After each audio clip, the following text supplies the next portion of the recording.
Salut! Ne pregătim de o nouă partidă la Big Carp Lake. Titlul acestei partide va fi Semințe versus boiles și pelete.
O să pescuiesc două bețe numai și numai cu boiles și nădire o să fac cu boiles și cu pelete și două bețe o să le pescuiesc cu semințe, cu alune tigrate la cârlig și voi nădi cu semințe. Pentru asta am început să mă pregătesc, mâine plec.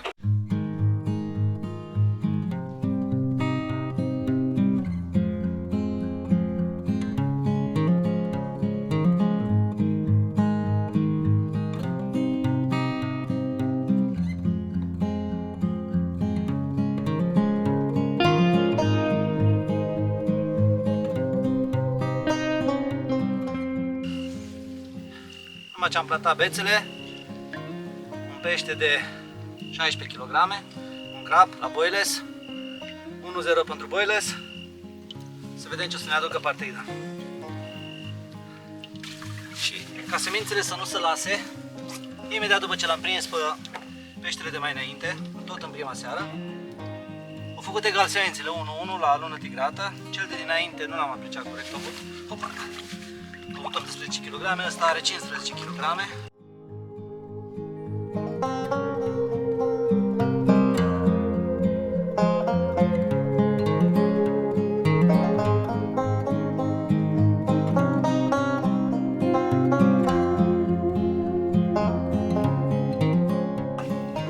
Ori zis boilesurile, nu ne lăsăm noi la semințe. Și-a venit un crab de 22 de kg la boiles în decurs de o oră după ce am prins celălalt pește.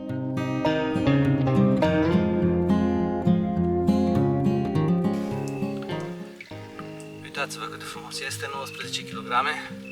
Am crezut inițial că e sturion, așa de tare s-a luptat cu mine, dar a fost totuși un crab. Am crezut că este mai mare, am crezut că are 20 ceva, dar 19 kg, ne bucurăm.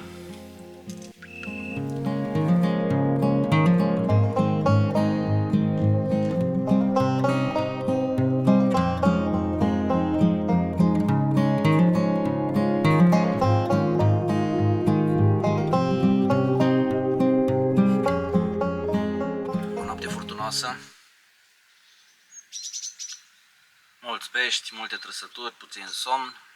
Mă pun să fac niște monturi, că toate monturile mi-s parcea, având în vedere că azi noapte nu prea am făcut, că mi-a fost somn și din cauza asta am și scăpat vreo 1-2 pești. Conduce detașat boilesul. Nu m-aș fi gândit, dar detașat. S-ar putea să fie și locul influență, dar n-aș crede.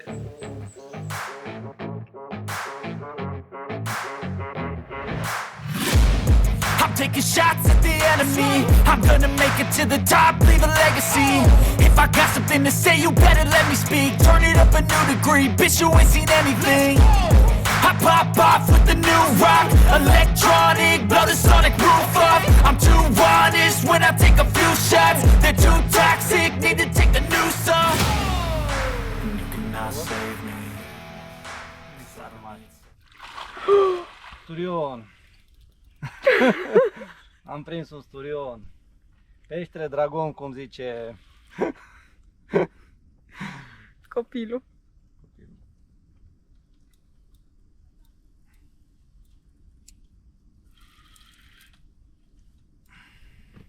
Când e vorba de peștele dragon, se implică forță. Hai de capul meu, mult mai mare. Adică de sturion când e vorba. Nu se pune în discuție să-l putem băga în mincioc. Cel puțin nu cred. Poate o să sară în barcă lângă noi. Părea mare, nu? După cum l-am văzut. Asta când se enervează, face ce vrea cu tine.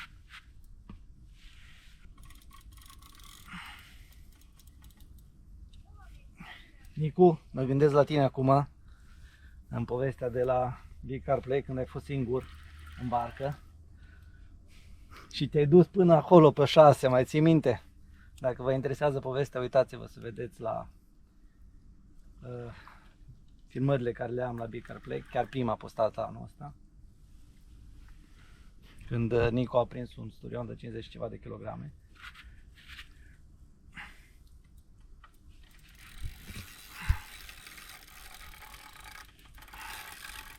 De capul nostru. În principiu firul n-ar trebui să fie o problemă, că e destul de gros, dar problema este puterea peștelui.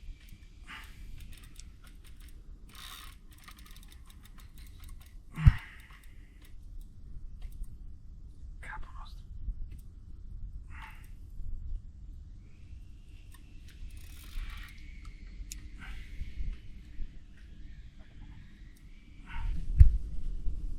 Hai sus, cum este? Am început să scoată bule. Ce înseamnă că o să înceapă să iasă. Uite-l ai. Sperăm că se vede cât e de frumos. Până la gură. Gata. Nostru este. Un amilă de 42 de kilograme. Uitați-vă la el cât e de mare. Sper să vrea să stea la poze. Să văd dacă îl pot ridica.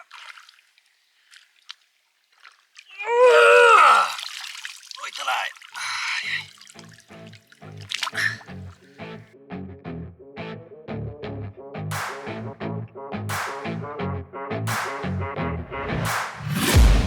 I'm taking shots at the enemy. I'm gonna make it to the top, leave a legacy. If I got something to say, you better let me speak. Turn it up a new degree, bitch, you ain't seen anything. La Muri am dat drumul. Cealaltă pește nu a scăpat. Ne băgăm cu barca după el acum. Am pregătit minciocul. Deci ceva incredibil. Deci sunt drill cu peștele ăsta. Și eu mai tras unul dincolo. Triplu drill. Și ăsta tot amurii. Semințe 2 scor. Să vedem ce mai vine. Don't wanna test your luck with me. I think I've had enough disease. 2 amuri. Cum al treilea. 2 semințe, eu zic că ăsta e crap. Să vedem.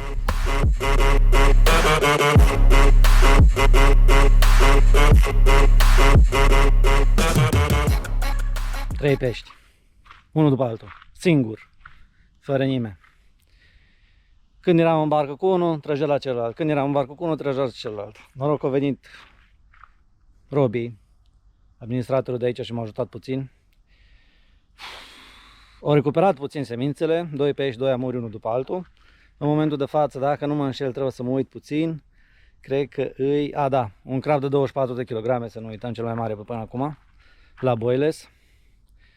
Și amuria, unul a avut 15 și celălalt cam așa a avut 15-16. Unul mi-a și rupt minciocul, vai de viața, mă rog că mai am mincioc. Deci, 7 la 3. Da, 7 la 3. Nici 24 de ore. 7 la 3. Extraordinar. Voi cu cine țineți? Cu underdog-ul, semințele sau cu boilesul? Rămâneți mai departe să vedeți ce se mai întâmplă în această partidă. După cum vă spuneam, o luptă intensă.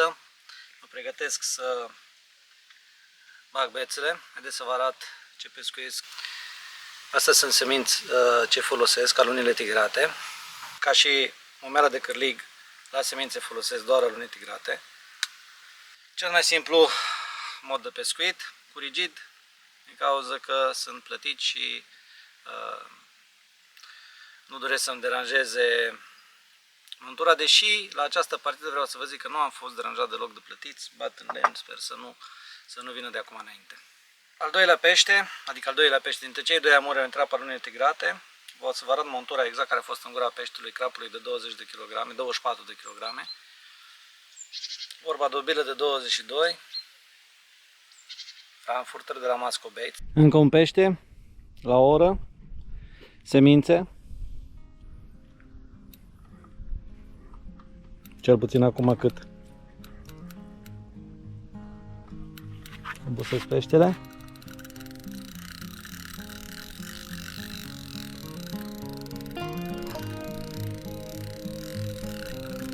Pe capul meu.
După cum vă spuneam, amur de 25 de kg, pozele trebuie făcute în apă.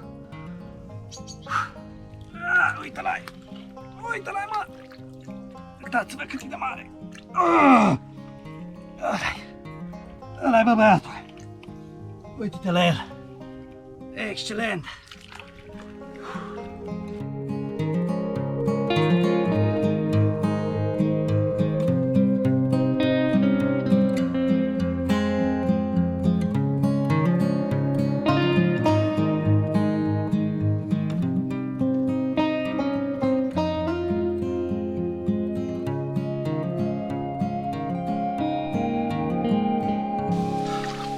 Pentru boilers, dar vreau să vă zic că am unul mare din partea semințelor,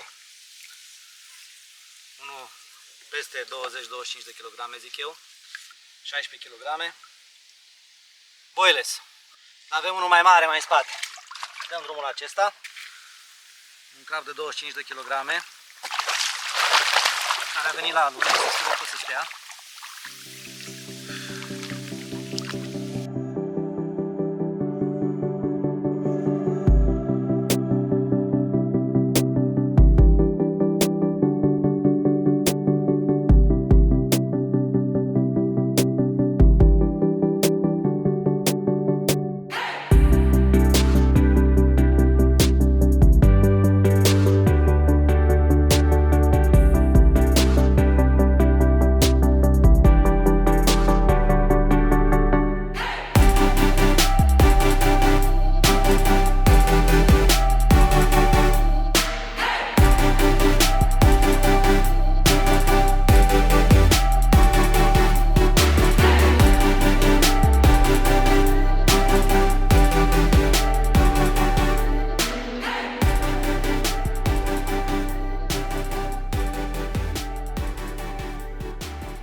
Deocamdată conduce bila, dar semințele au venit bine din spate, mai bine spus, alunele tigrate au dat un amur de 25 și un crab de 25 de kg astăzi. Deci, nu știm, cel mai mare pește stă deocamdată la Alune integrate. Și când stau să mă gândesc că sunt doar 24 de ore încheiate, fix acum am 24 de ore și am 12 pești, dintre care 3 peste 20 de kg și una de 25, una de 25, una de 24 și una mor de 25.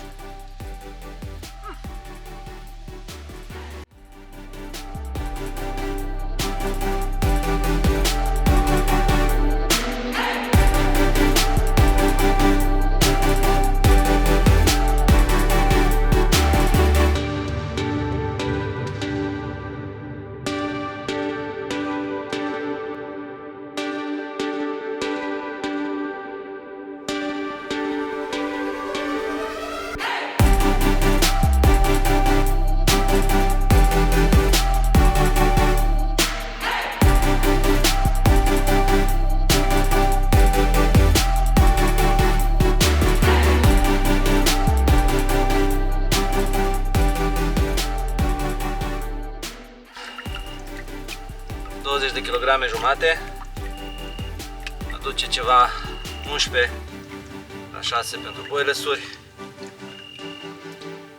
un craft frumos de picar plate. Am pus să mănânc, a mai venit un pește, un băț l-am schimbat, fix bățul ăsta, le-am schimbat în dimineața asta, la ăsta și tras. Ne pregătim să ne băgăm în barcă să scoatem peștele, să vedem ce o să fie.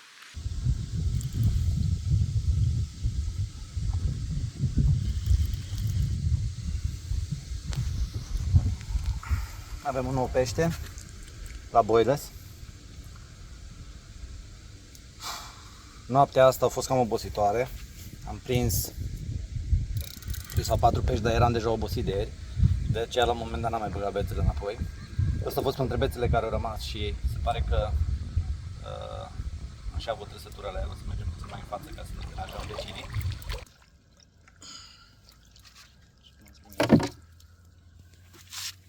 L-am prins. Mergem cu peștele înapoi la mal. Peștele este în siguranță. Îl țin în siguranță în mincioc lângă barcă. Peștele din dimineața asta cred că e 12 la 7 sau 13 la 7 pentru boilesuri în momentul de față. Un pește frumos venit la boiles, un boiles ciustat 12 ore în apă. Ultimul băț ce l-aveam în apă de azi noapte. Ducem să platăm bățul după ce am prins peștele de mai înainte. Baliza verde este baliza semințelor, aici. Mai văd și alte balize în distanță, dar asta este baliza semințelor. Și mai încolo, în dreapta, în depărtare, baliza neagră, la o distanță, zice eu, de aproximativ 20-30 de metri. Este baliza boilesurilor și peletelor. Baliza semințelor, folosesc acest amestec.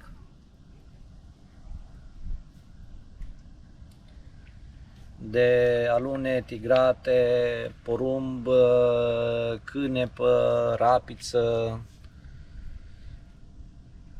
și grâu. Iar la baliza neagră folosesc un amestec de boilesuri și pelete, cam jumate-jumate. Vă sfătuiesc întotdeauna când folosiți barca, în barcă să aveți cu voi o vestă de salvare. Dacă nu știți să notați sau și dacă știți să notați, ar fi bine să o purtați permanent. Dacă nu se consideră că o faceți pe risc propriu.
această dupămasă, culmea la Boilers, un amur de 20 de kilograme.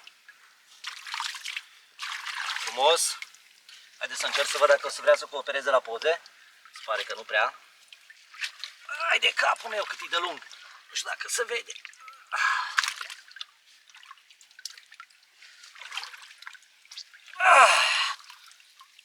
Uitați-vă la ele cât salteau, a? Cum elibera amurul cel de 20 de kg, uitați-vă aici cât e de frumos. Vrea să plece.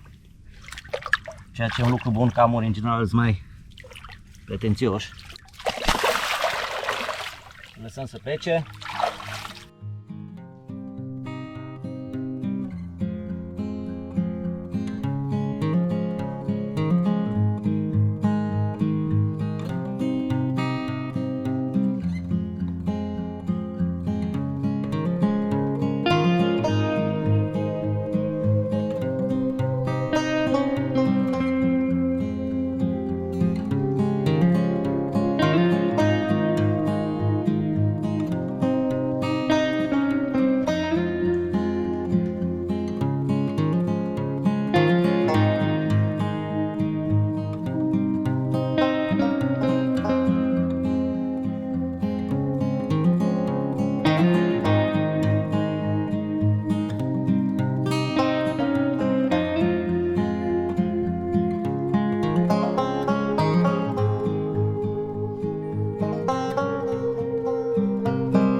Noapte plină de luptă, alunele de tigrate marchează din nou un comun de 20 de kg.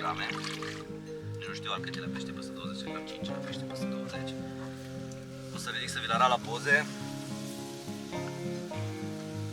Cam obosit pentru că toată noaptea am avut trăsături. Pe zi ieri nu au fost așa de mulți pești, nu au fost așa de multe trăsături, dar astăzi azi noapte, de fapt nu astăzi, am avut foarte mulți. La dimineață și scos bețele, ce-au mai rămas?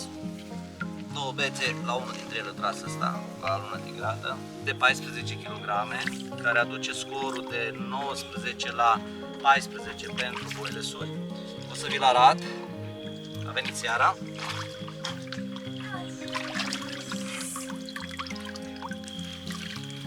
Avem un crab de 23 de kg, venit de la Boilers în această seară.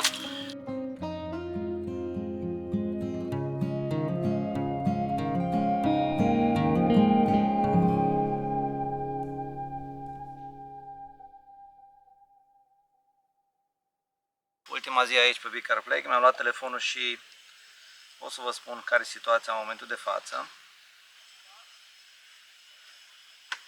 Un total de 35 de pești prinși, 20 de pești prinși la boilesuri, 15 pești prinși la semințe. Nu pot să trag încă o concluzie, o să vedem la sfârșitul partidei această concluzie. Astăzi am avut o singură trăsătură, de fapt un pește a tras, dar nu a reușit să-l prindem, e foarte cald.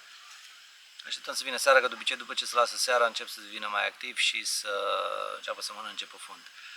O să vă fac o încheiere a acestei partide la sfârșitul zilei, când o să vedem exact la sfârșitul partidei, când o să vedem exact care dintre cele două momere a fost câștigătoare, semințele, mai bine spus alunele tigrate sau boilesurile. Ultima noapte, un pește de 20 de kg și jumătate ne-a vizitat, un comun frumos de Big Car Play, s-a luptat puternic.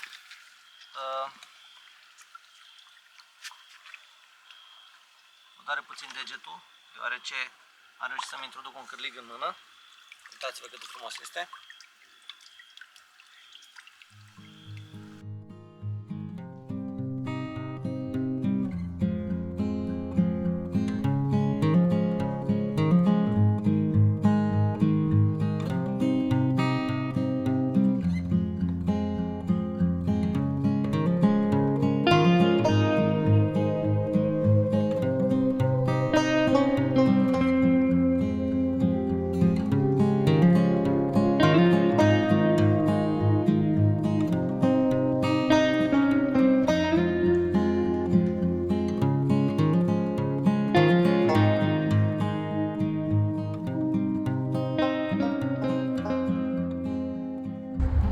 terminat și această partidă, printre ultimele din acest an, cred că mai am 2 anul acesta. Nu uitați să vă abonați la canal dacă doriți să vedeți și partidele care se vor desfășura în acest an. Posibil una pe Ianis și una nu știu, încă nu este foarte sigur.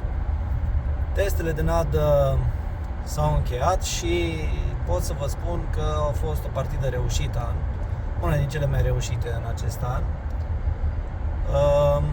Să încep cu niște date statistice. Am prins un număr de 36 de pești, 21 au fost prinși la boiles, 15 au fost prinși la alune tigrate. Am pescuit 2 bețe boiles, 2 bețe alune tigrate. Concluziile mele, nici nu știu cum să zic. La alunele tigrate, în general, mi s-a părut că au intrat pești mai mici. Cu toate astea, cei mai mari 2 pești, să zicem așa, ai partidei, un amur de 25 de kg și un crab de 25 de kg, au intrat la alune tigrate. Dar, în această partidă am prins 6 crapi peste 20 de kg, deci 5 crapi peste 20 de kg, 24, 22, 20, 21, ceva în genul ăsta, au fost prinși la boiles. Am mai prins de asemenea la boiles, dacă îi să luăm așa,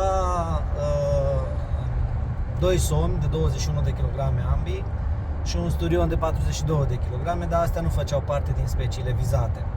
Amurul pot să consider că este o specie vizată, nu neapărat, dar îmi place să prind și amur. Au intrat pe alune, am prins un amur de 25, după cum am spus, și încă un amur de 20 pe alune. Am mai prins un amur de 20 de kg pe boiles, pe 21 de kg pe boiles. Consider că acel amur a venit vizual pentru că era un boiles cu un pop-up mic de 8 și probabil că a crezut că e ceva poruc. Concluzia mea este ce mă așteptam să prind mai bine la boiles și mă așteptam să prind mai mari la boiles. Surpriza este peștele de 25 de kg care l-am prins la alune tigrate, deci asta nu mă așteptam. Ca și idee, am prins în jur de 600 de kg. Am avut și pești scăpați, am notat și pe aceștia, de obicei nu prea trec peștii scăpați pe hârtie, dar de data asta am trecut. Am avut, prin pește scăpat, înțeleg pește care l-am avut în drill, nu că am avut plecare și nu a fost nimic în capăt. Deci pește care l-am simțit în fir, m-am dus, am încercat să fac drill-ul și l-am scăpat. Am avut 10 pești scăpați. Cei mai mulți am scăpat la începutul partidei și la sfârșitul partidei. Consider că a fost o mică problemă și la vârfurile de cârlig, să zic așa. Aici trebuie să am grijă și la drum. Din acești 10 pești scăpați, 3 au fost la alune și 7 au fost la boiles. Deci este câștigător boilesul, dar alunele au peștele cel mai mare, alunele, mai bine spus semințele. În concluzie, dacă ar fi să aleg să mă duc într-o partidă și ar trebui să renunț la una din ele, cred că aș renunța la semințe, dar dacă nu sunt obligat să renunț, întotdeauna voi avea cu mine ambele, pentru că consider că nu știi la ce te așteaptă nu știi la ce te poți aștepta de la o partidă. Așa că nu uitați să vă abonați dacă v-a plăcut acest conținut pentru a primi notificări la următoarele videoclipuri care urmează să apară. Încerc să public cam unul pe lună în funcție de cum îmi permite și timpul. Vă salut și să ne vedem cu bine pe baltă.